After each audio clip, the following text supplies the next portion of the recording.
वलजिबाला उतारा, इतने इतने मजबूत अल्लाह ताला के पैदा किए गए या तख्लीकात के करिश्मे जो हमें नजर आते हैं, फरमाया ये भी फट जाएं तुम्हारी ये बातें सुन। बिल्कुल सही। अच्छा कैद साहब, अब ये बता दें कि ये चूंकि अहले किताब हैं, अहले जो किताब के हवाले से हमें ये तालीमात मिली है कि हम इनके साथ बैठ के खाना खा सकते हैं, क्या इनके साथ हम शादियां कर सकते हैं, क्या इनके साथ हम सोशली अपने ताल्लुकात बना सकते हैं? आपके 3 सवाल हैं, नंबर 1 शादी, नंबर 2 इनके साथ खाना, नंबर 3 इनके साथ सोशल ताल्लुकात। ये 3 आपके मुख्तलिफ सवाल हैं। सबसे पहला आ गया जिनके साथ शादी कर सकते हैं कि नहीं कर सकते। जी।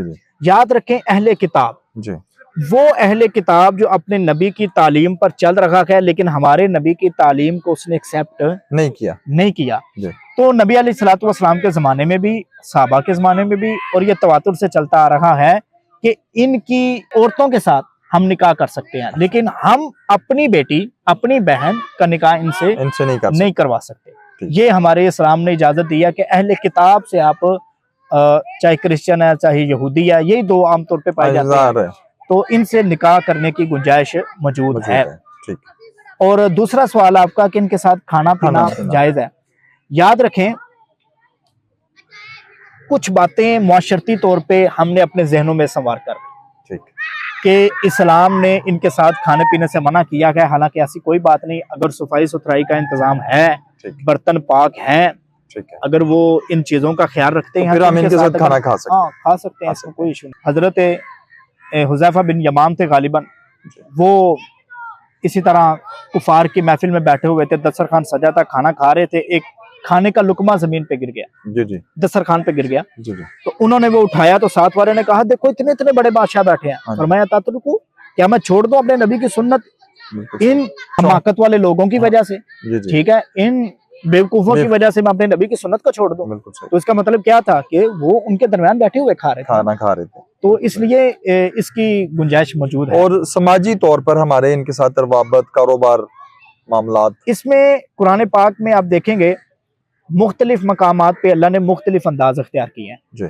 फॉर एग्जाम्पल अल्लाह ने सूरह बकरा में पहले पारे में फरमाया वलन तरजान कल यहूद वलन नसारा हत्ता तत्तबिया मिल्लतहुम, कि यहूदी ईसाई या यूं कह ले कि कोई भी काफिर गैर मुस्लिम तुम्हारा दोस्त नहीं हो सकता जब तक कि तुम उसके मजहब की पैरवी ना करो। अब इस मामले में हम उनके साथ कोई कंप्रोमाइज नहीं करेंगे। जब मजहब आ गया हमारी उनके साथ कोई दोस्ती, बिल्कुल सही, हमारा उनके साथ फिर कोई ताल्लुक नहीं है। इस मामले में हमने सख्त रहना है, बिल्कुल सही। इसी तरह अल्लाह ताला ने 6 पारे में सूरह अल-माइदा में 2 जगह पे फरमाया, एक जगह या अय्युहल्लज़ीना आमनू ला तत्तखिज़ू यहूदा वन नसारा औलिया बाज़ुहुम औलिया बाज़, कि यहूदी ईसाई आपस में दोस्त हैं, तुम्हारे दुश्मन हैं।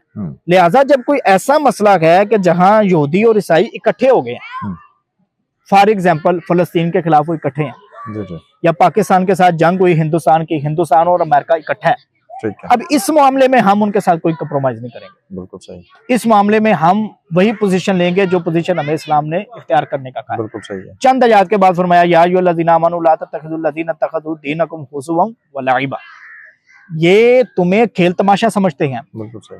अब जो काफिर हमें खेल तमाशा समझता है, अब हम भी उसके साथ किसी किस्म की नरमी नहीं कर सकते। हमने फिर वो पोजीशन लेनी है जो पोजीशन हमें इस्लाम ने लेने का कहा है, बिल्कुल सही। यानी ये मुख्तलिफ तरीके अल्लाह ने अपनाए। खुलासा ये है कि जो काफिर, जो गैर मुस्लिम दीन इस्लाम के मामलात में रुकावट बनता है उसके साथ कोई रवाबत नहीं होनी चाहिए, लेकिन जो पुरअमन रह रहा है उसके साथ तो बड़े प्यार और मोहब्बत के साथ रहने का दरस देता है हमारा इस्लाम।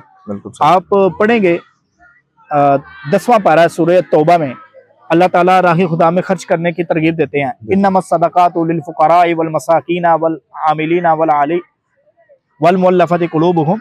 यहाँ पे फरमाया कि जहाँ तुमने गरीबों पे, मस्कीनों पे, मजदूरों पे खर्च करना है उसमें से कुछ हिस्सा तुमने गैर मुस्लिमों के लिए भी रखना है, बिल्कुल सही। क्यों? ताकि तुम उन पे खर्च करोगे वो तुमसे उन्स रखेंगे, मोहब्बत पैदा होगी, वो तुमसे करीब होंगे, इस्लाम से मुतासिर होंगे। इस नीयत से इस्लाम ने कहा इन पर आपने खर्च भी करना। बहुत शुक्रिया कर साहब, आपने बड़ी डिटेल से हमें बताया। नाज़रीन, अगर हमने अपनी जिंदगियों को सीधे रास्ते पे लाना है, हमने हर बात को समझना है, तो उसके लिए कुरान की तालीम को समझना बड़ा ज़रूरी है।